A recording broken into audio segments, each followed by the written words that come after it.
क्या अवैध पे कार्रवाई नहीं होनी चाहिए? बिल्कुल कार्रवाई होनी चाहिए, अवैध पे कार्रवाई होनी चाहिए। जो अवैध तो पता है अवैध है कैसे। खुद ही कि गवर्नमेंट सील करे उससे पहले हमने खुद ही अपनी दुकानें बंद कर ली। आएंगे और पुलिस की डिमांड करी है इन्होंने फोर्स की।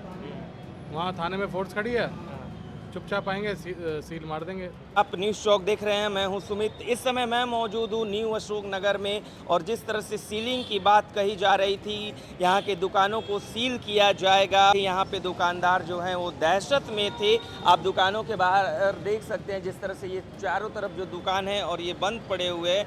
हालांकि जो यहाँ के विधायक है उन्होंने आश्वस्त किया है कि कोई सीलिंग नहीं होगी, कुछ भी सील नहीं किया जाएगा, लेकिन फिर भी दुकानें अभी बंद हैं और सैकड़ों की संख्या में दुकानदार हैं वो बाहर है।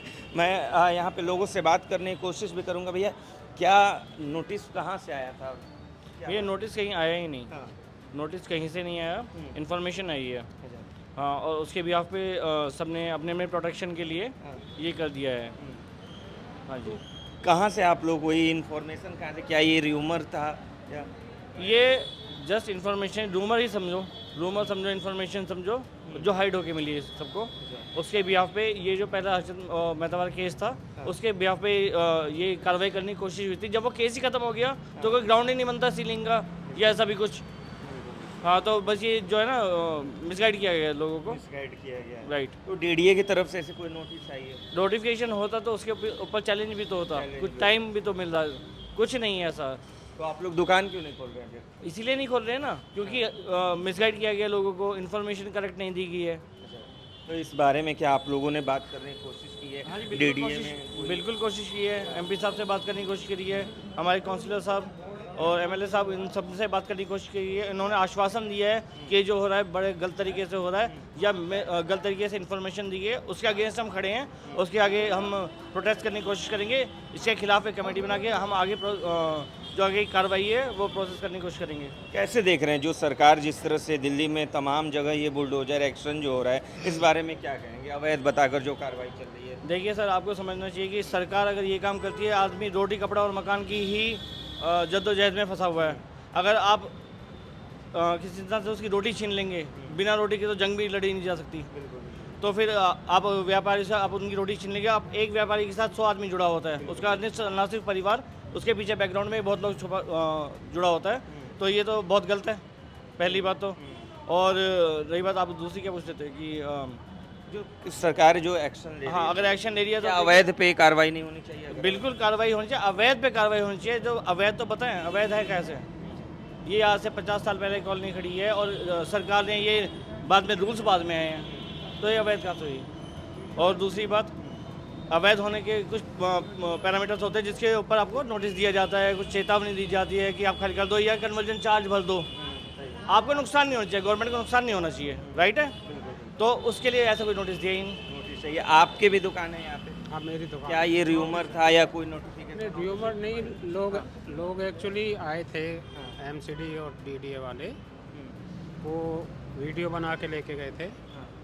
तो तभी से मार्केट में जो है पैनिक हो गया, एक हाइप के रेट हो गया।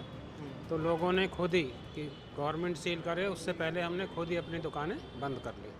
अच्छा, खुद ही अपनी दुकान है, तो क्या इस दुकान बंद करने से बच जाएगा? अब मेरी बात सुनिए, ये हमने 20 साल पहले प्लॉट लिए, 5 मंजिल बिल्डिंग बनाई, तब तो कोई नहीं आया कि ये इलीगल है, ये कॉमर्शियल है। 20 साल से हम लोग अपना व्यापार कर रहे हैं, तब कोई नहीं आया कि ये इलीगल है, ये कॉमर्शियल है, आप रेजिडेंशियल में आप वो कर रहे हैं, तब कोई नहीं आया। मीटर हमारे कॉमर्शियल लगे हुए हैं, प्रॉपर्टी टैक्स दे रहे हैं हम सब चीज़ का, ठीक है, 5 मंजिल का प्रॉपर्टी टैक्स दे रहे हैं, तब किसी ने नहीं कहा। तो फिर क्यों अब आज ये कैसे इलीगल हो गई जब 20 साल से हम लोग व्यापार कर रहे हैं? तो बिल्कुल आप सही कह रहे हैं। आपका भी दुकान है भाई? हाँ, मेरी भी दुकान है, मुझे भी दुकान बंद करनी पड़ गई अपनी। क्या करें ऐसे हालात में? अब ना कुछ बताया, ना कोई नोटिस दिया, और सीधा कह रहे हैं आएंगे सील कर देंगे। आगे चुपचाप सर्वे कर दिया, अब कह रहे हैं आएंगे और पुलिस की डिमांड करी है इन्होंने फोर्स की। वहाँ थाने में फोर्स खड़ी है, चुपचाप आएंगे सील मार देंगे। ये कौन सा तरीका हुआ? दुकानदार कहाँ जाएगा, आम आदमी कहाँ जाएगा? लेकिन हमें हमारी मुख्यमंत्री जी से पूरी उम्मीद है कि वो इस पे इसकी देख रेख करेंगे और इस पर कुछ ना कुछ सॉल्यूशन इसका निकालेंगे। तो आपको ये बात किसने बताया कि फोर्स खड़ी है और अभी फोर्स आने वाली है? ये थाने की तरफ जो लोग रहते हैं उन्होंने ही बताया कि वहाँ पे गाड़ी खड़ी हुई है, फोर्स तैयार है। कुछ लोग कह रहे हैं कि ये कैंसिल हो गई है सीलिंग, लेकिन हमें लगता नहीं है भी कैंसिल हुई है। अच्छा, देखते हैं, वेट एंड वॉच है, जो होगा अभी देखना पड़ेगा, वेट करना पड़ेगा।